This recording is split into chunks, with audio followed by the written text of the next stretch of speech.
What is up, guys? Welcome back to Wild Rift University. Today I've got an awesome video for you. We're going to be talking about the support role. It's been a while since we've done a support role, and I happened to get support this game. And I felt like it was a pretty cool video. This is actually going to be the first time I've watched the video, so I'm going to be kind of experience it at the same time as you guys go, giving you like my real thoughts and reactions of like what should be happening and what should be going on in the game.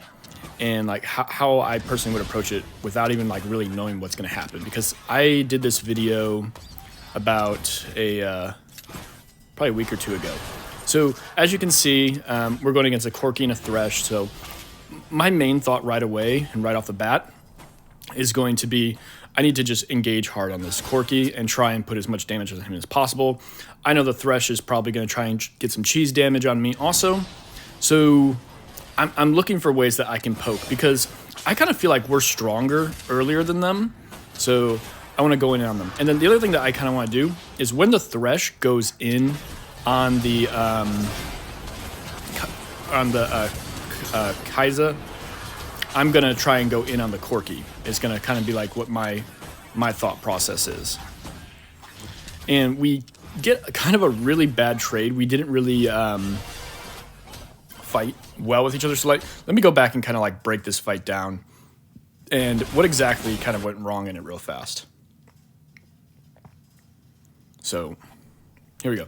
So right here, I'm kind of like in a bad spot. I should have just like accepted the fact that, hey, I'm in a bad spot and walked back the long way through the tri-bush. Instead, I didn't. So, and then here, the other thing I kind of messed up is I should have probably done my S3 instead of my S2. And then I put all my S3 and, my S2 and my S1 on the Thresh. But as you guys were listening to me earlier before, what did I literally just say? The way that we're going to win this lane is by me focusing on the Corki and not the Thresh. And I literally did exact opposite of what I said that I needed to do. So, which in turn gave us a bad trade. Now, like, I kind of want to back now because I just don't feel like we're in a good position. And then the other mistake that I made is I forgot to build my relic shield, so I kind of knew I was behind in gold right off the bat as well. So I kind of wanted to focus on getting back, getting my relic shield, and then when I get back in lane, I need to focus on making sure that I attack the Corki rather than attacking the Thresh. Okay? And this game right here also, so I feel like our team comp is pretty strong also. So I don't really feel like we're going to have like a ton of issues moving forward, because they have a Thresh, they have an Orianna, they have a Jax, and then they have a Camille. So both of our teams I feel like have really strong early and just like really strong late game as well. Obviously theirs is a little bit better than ours, but I still feel like the amount of CC that we have and the fact that we just have a Gwen and a Wukong, mixing all of our CC up together, we should be able to win. Now there, obviously what I should have done is I should have backed up as soon as I saw the Camille coming. Not really worth it. I was kind of expecting my mid to rotate with their team as well, but didn't really happen. But due to the fact that my jungler wasn't bot, their jungler was bot, I should have just surrendered the River Scuttle right off the bat. Our jungler obviously went in right away without us, but luckily he was able to get one kill. Unfortunately, I didn't get assist. Why he dove, not really sure. So as you can kind of see, we kind of start the game off pretty sloppy, and we're not really playing to our champion's strengths, which would basically be like team fighting. Like right now, our team fighting is going pretty poorly. We're kind of more so fighting like we're a pick comp than we're actually like a team fight comp. And so that's part of why. Sorry, guys, my bad. I was just cleaning my house a little bit, so that's my bad. So, yeah, right here, I think what we should be trying to do is trying to set something up. I'd like to see like a flash S2 in right here, which I think it was pretty clear and obvious that I wasn't paying attention to the map. Because if I was paying attention to the map right there, the smart thing would have been to do was like kind of like either a flash S3, S2, or just like an S2 and then I'm sorry, an S3 into an S2, because then the Wukong would have been able to jump right in. Here I like the fact that we're being aggressive right away and everything. Unfortunately, the Wukong, when the Wukong dropped his aggro, the aggro went onto the Kai'Sa and not onto me, which sucks, because if it would have went onto me, then nobody would have died right there and we all would have lived. The other thing that I'm going to kind of do this game is I'm going to focus on just being like a tank. And so what I'm kind of like doing right now, and if you don't do this in your games, I highly recommend doing it. So I'm analyzing their team and I'm asking myself, okay, what do I need? What is causing me to lose? What is causing me to die? So at first I was thinking like, oh, I could go Rod of Ages early so I have some damage. But I was like, no, I think we have plenty of damage with our team comp as it is. And then I was like, okay, I should go anti-heal. But then I was like, no, I don't really feel like we're losing fights because the team is healing. So I was like, we're losing fights because I'm getting CC'd and because I'm not producing enough damage as it is. But I also need to be tanky because I'm frontline. So I basically told myself I need to go Cinder so that way I can get the additional damage dealt out through the burn, and it gives me tankiness, and then I go the Mercury Treads for extra tenacity. And so if you're in your games and you're not taking the time to just like focus on like, okay, what is the thing that's actually causing me to lose the lane, you're missing a huge opportunity there, a huge opportunity. Don't just buy an item because you're like, oh, this is the next item in my kit and what I'm supposed to build. No, focus on the items that's actually supposed to like help you. Here I really wanted to engage, and I was planning on engaging, but the Corki wasn't in front, the Thrush was in the front, and I was worried about the fact of them just bursting us. Now that we have the Wukong here, we could potentially put up a bait to try and get the Wukong in. I think one thing that you kind of need to think about, when you're low, a lot of times what everybody always does, and it's not a bad thing, is they just back right away. But what we could have possibly done there, which necessarily wouldn't have worked because they were backing as well. But if you know you're in a situation where the enemy is not backing and you're low and your jungler's there and they don't know, try and set up a bait. Like, make the enemy think that you're playing bad, playing stupid, and then just kind of go from there. I think a lot of times people, they kind of miss that. They just focus on like, oh, I just need a back rather than looking for the bait as well. Also, I really hate how Galio's ult works. I kind of wish that his ult worked more like Shen's, where it just like jumps right on them. I mean, we got a good ult there, but I wish it worked more like Shen's, where you just like click the name of the person that you want rather than having to like scroll around. Because I feel like it never... I feel like a lot of times Galio's ult doesn't actually go on the person you'd expect it to. Like, even if you just do a quick cast, it won't always cast onto the person right next to you, which honestly makes no sense to me. Like, why would it not cast on the person who's literally right next to you? And it will cast on somebody who's like way further away.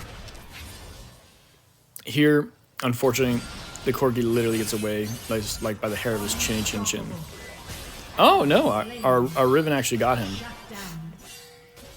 Okay, so looking at the state of the map right now, both top towers are down. We have the bot tower down and everything. I wish I would have clicked like the back button a little bit more, so that way I could see like where people's scores are and everything. Next time we get a back button, I'm gonna kind of focus on it. Here, I don't really know what the Orianna was thinking, because there's no way she's gonna kill me. And here, this is something I wish I would do this more often, because I don't do this enough. So often, so many players. We're actually gonna back and look at this again, okay? So right here, as you see, I'm backing, which for me, I do need to back, but the enemy team goes in on them. And I think so often, like, people look at like, oh, I don't have a lot of health, I don't have a lot of mana, there's nothing I can really do. But look at this fight. If I didn't join this fight, we don't win it. I think a lot of times players underestimate the value of actually just showing up to a fight and the impact that it has. I know it's something that I really struggle with a lot, and I'm sure a lot of you also struggle with. And so like I said, I'm going for like a tank damage build. So I said, I just finished Sunfire Cape. Now I'm going to be working into Thornmail and everything as well, because they do have a decent amount of auto attacks. I want to reduce their healing as much as possible, and I want to be tanky.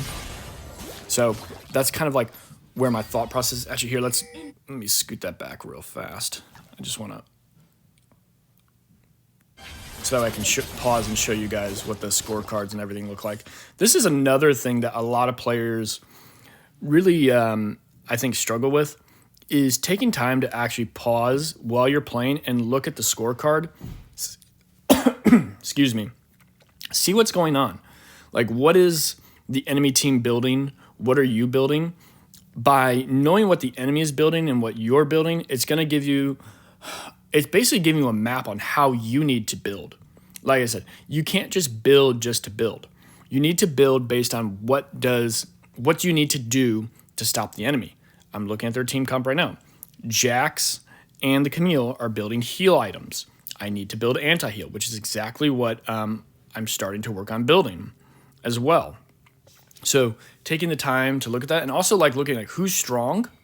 Like, my ADC isn't really doing too much this game. I need to get around the Wukong and I need to get around the Riven. They're going to be the carries of my game.